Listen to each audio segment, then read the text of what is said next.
अब प्रॉब्लम क्या है मैं आपको बताता हूं। प्रॉब्लम है कि आप पढ़ाई करते हो, पैसा डालते हो, मेहनत करते हो, मगर रोजगार के सारे दरवाजे हिंदुस्तान में बंद पड़े हुए हैं। एक दरवाजा खुला नहीं है। दरवाजे कौन से हैं? पहला दरवाजा मैन्युफैक्चरिंग का। आज दुनिया में आपको मेड इन चाइना दिखेगा, मेड इन वियतनाम दिखेगा, मेड इन बांग्लादेश दिखेगा, मगर मेड इन इंडिया नहीं दिखेगा।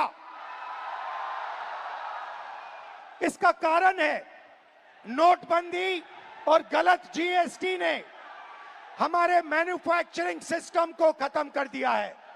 जो छोटे व्यापारी रोजगार दिलवाते थे, जो पहले हिंदुस्तान में होता था, leather industry, textile industry, automobile industry, अलग अलग इंडस्ट्रीज में मैन्युफैक्चरिंग जो होती थी, वो सारा का सारा खत्म हो गया है। पहला दरवाजा बंद। दूसरा दरवाजा एंटरप्रेन्योरशिप का, जिसको स्टार्टअप इंडिया कहा गया। स्टार्टअप इंडिया में सबसे जरूरी चीज आप जैसे स्टूडेंट्स को बैंक लोन, छोटे बिजनेसेस को बैंक लोन, फाइनेंशियल सपोर्ट। भाई और बहनों, हिंदुस्तान के बैंक्स आप जैसे स्टूडेंट्स को 1 रुपया कभी नहीं देंगे। अंबानी अदानी को लाखों करोड़ रुपए देंगे, मगर आपको 1 रुपया नहीं देंगे। 90% स्मॉल और मीडियम इंडस्ट्रीज जो हैं, उनको बैंक लोन नहीं मिलता है। एंटरप्रेन्योरशिप का दरवाजा बंद है।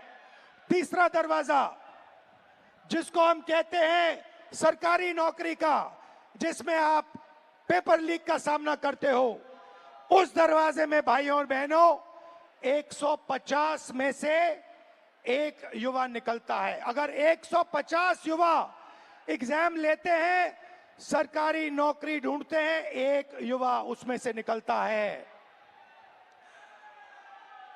पब्लिक सेक्टर, जो पहले 10 साल पहले 14 लाख युवाओं को यह रोजगार देता था, भाइयों और बहनों, पब्लिक सेक्टर को प्राइवेटाइज कर दिया गया है। पब्लिक स्कूल्स बंद कर दिए, पब्लिक अस्पताल बंद कर दिए, नवरत्न उठा के बेच दिए, बीएसएनएल बेच दिया, ऐसी कंपनियां बेच दी, पोर्ट्स, एयरपोर्ट्स, सारा का सारा अदानी जी को पकड़ा दिया। इसीलिए पब्लिक सेक्टर बंद है। और आखिरी होप जो आपका था, corporate jobs, IT, back office, transcription, software, जिसमें पहले हिंदुस्तान के युवाओं को रोजगार मिलता था, वो दरवाजा भी भाइयों और बहनों आपके डेटा का प्रयोग करके एआई से यह भी दरवाजा बंद किया जा रहा है। तो सच्चाई है कि पांचों दरवाजे आपके लिए बंद है और इसीलिए आपको भयंकर दर्द हो रहा है।